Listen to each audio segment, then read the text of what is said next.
I'm Frank Hermes, and this is Rocket Electronics. And this is the series of videos that will hopefully orient you to the features and use of the new RockeTiltometer. Okay, this is one of the continuing series of videos on the new RockeTiltometer that like to show the unit in operation, so you get a little bit sense of kind of what you're doing. So I've set up a little kind of a test environment that I think would be similar to something that you would try out in the garage when you're working on your rocket. So first what we'll do is that we're going to apply power. I've got power going into the system power, and I've just attached across the point, so I don't actually need to use an on-off switch, but that's what you would normally have in their terminals provided for on the bottom terminal strip T3. I'm just going to be applying a battery to it.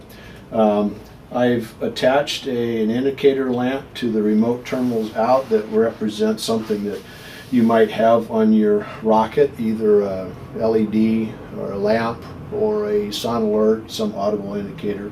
Again, this you'll see when we start up that this light parrots what you're going to hear coming out of the little onboard beeper there. And then over on this other side I have an ignition source. Again, I've bypassed that I don't have an on-off switch, but that's what you would normally have on your rocket. I have a light that's basically taking the place of your igniter so that you can see the circuit activate. And then I've put a little jumper wire here on the one of the ground terminals, and I will, once we start up, since we're not going to have the motion of the rocket obviously to set off the launch detection circuit that is based upon the accelerometers that are in the RockeTiltometer here on my test environment. Now you can take and once you apply power and once you complete the continuity circuit, you could take that in your hand and actually jerk up, and you can simulate launch that way and kind of do in a test environment, but it's a little bit easier. We've provided a little test point down here on the bottom of the board next to T3 that you can just take momentarily to ground, and it will simulate a launch condition. And then once we get it launched, we'll go ahead and I can simulate an external trigger signal on the active low circuit as opposed to the active high. The active high would be expecting to see a switch voltage that you might have, for example, from a Xavier timer or something. In this case, we're just going to assume that we're powering it with an active low type of a trigger, an external trigger, which you would get off of a Raven, for example. If you use one of the pyro channels off of Raven, you actually would use the active low, because when this goes, it basically opens the circuit to ground. So there's various triggers, the two circuit input circuits for external triggers on the RockeTiltometer should pretty much adapt to almost any environment out there, whatever you have that you might want to set it with. So first we're going to start it up, and what I'll turn this around just a little bit and hopefully you'll be able to see okay in the video. There are, and just to so I can be sure I did it, I have set the selector switches on the lower board for a critical angle of 25 degrees. So the sequence that we'll hear when the RockeTiltometer comes up is that when we first apply power, you will see that these LED indicators go through a series of diagnostic things that they're doing, indicating what's happening on the motherboard. You don't really need to be concerned about that. Once those go off, there will be a series of tones which will let you know, feed back to you to make sure that you didn't screw something up, of what critical angle that you've set. And since we've set the switches for a 25-degree angle, once these lights go out, you'll hear two long tones and then a short tone, and that's indicating 25 degrees. If we had set it for 30 degrees, you'd hear three long tones. 15 would be one long and one short. So that's your feedback of the switch. You can only set the switches prior to initialization of the board. So you can't, once it goes through its initialization and scans those switches for the current angle, it only does that once at the beginning, so you can't select it later. So if you get audible beeps or tones that feed back to you that you set it wrong, you're going to need to power down the circuit, change the switches, and then bring it back up to the critical angle that you'd like to see. So we get the lights to flash, they'll go off, we'll hear the tone for the angle, then there'll be a brief pause.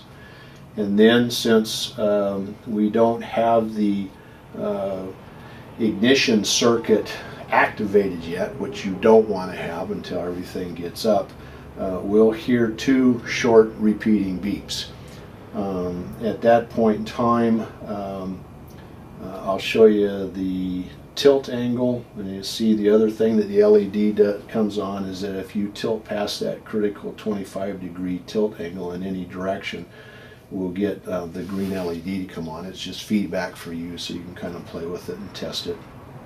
But once we apply power to the ignition circuit and turn it on, and again, I don't have a switch on there, but you would have it out in the field, then those 2 repeating beeps will go to 1 repeating beep. And that's what you want to hear just prior to launch. You want to be sure that the rocket tiltometer is just giving that 1 repeating. That means everything's okay and it's ready to go. One of the other things that's of note is that letting the rocket tiltometer sit out on the launch pad in a vertical position. You always want to start with the rocket vertical when you start up the rocket tiltometer, and let it run for a few minutes, on the order of 2 or 3, which allows the circuits in there and the firmware to calibrate the gyros properly. The accelerometers are in there, they're sensing where gravity is, where the rocket position is, and when the rocket tiltometer starts up, it calibrates that each time, and so it assumes that whatever position the rocket is in, or in this case what position it is vertical. This is the vertical axis up through the rocket tiltometer.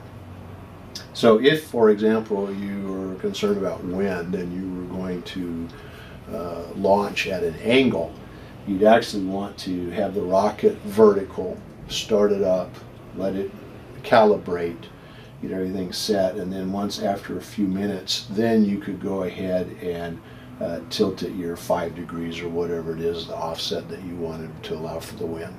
It will know that vertical is vertical at that point, and so it would see 5 degrees. And if you looked at the logger data after the flight, you'll see it'll start, in that case, our example is that the first indication of current angle that you had would be 5 degrees instead of 0 if you had launched it at vertical. So anyway, so we'll go through here and we'll get started. We'll apply power to the circuit, and you can see that the LEDs are coming up at this point, and they'll stop, and then you'll hear the 25-degree tone. 1 long, 2 longs, and a short, 25 degrees, a little brief pause, and now we're getting the double beep. That's indicating that it's gone through, it's checked all of the various circuits, it knows there's nothing on the trigger inputs. If there were something faulty out in your wiring out in the field in the aircraft, the system would check and know that you already had a trigger signal or whatever on the inputs, and it would give you a different set of warning tones. They're on a table, they're in the user manual. The user manual can be downloaded from www.rocketelectronics.com.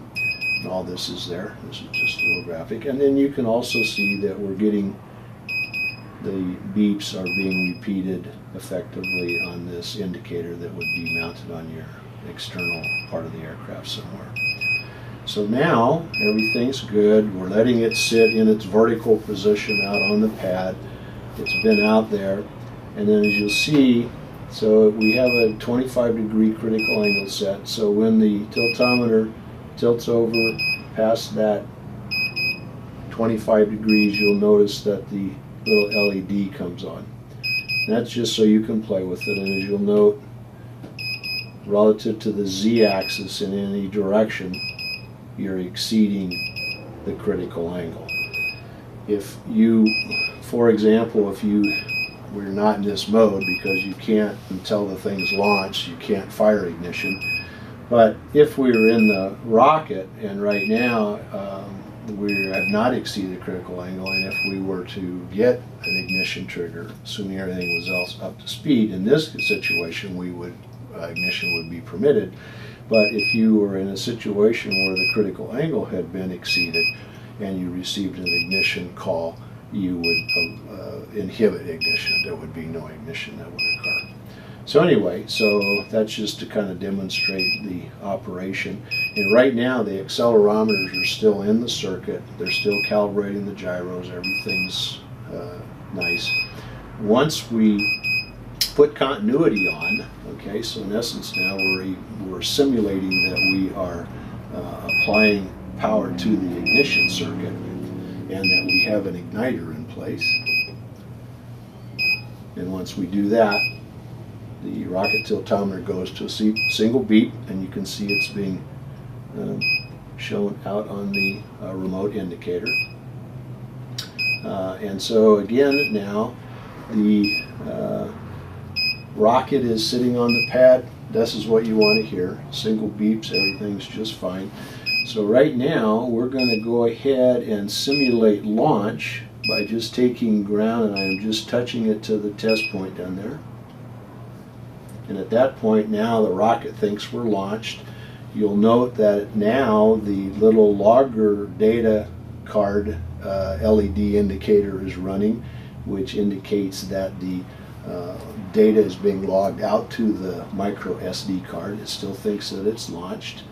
And now we're going to go ahead and simulate an ignition call from an external device, and this is your igniter. And you'll see when we go ahead and call for ignition now, the igniter circuit will come on and it stays on for 2 seconds and then turns off.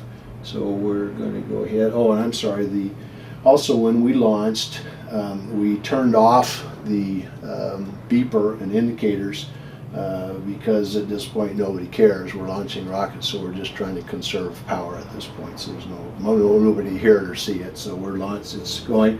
So we've had an awful long run here, but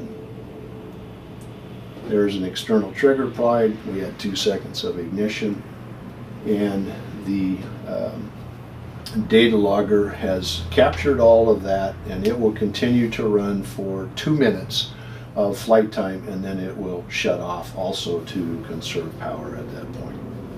So that's the basic operation of the rocket tiltometer.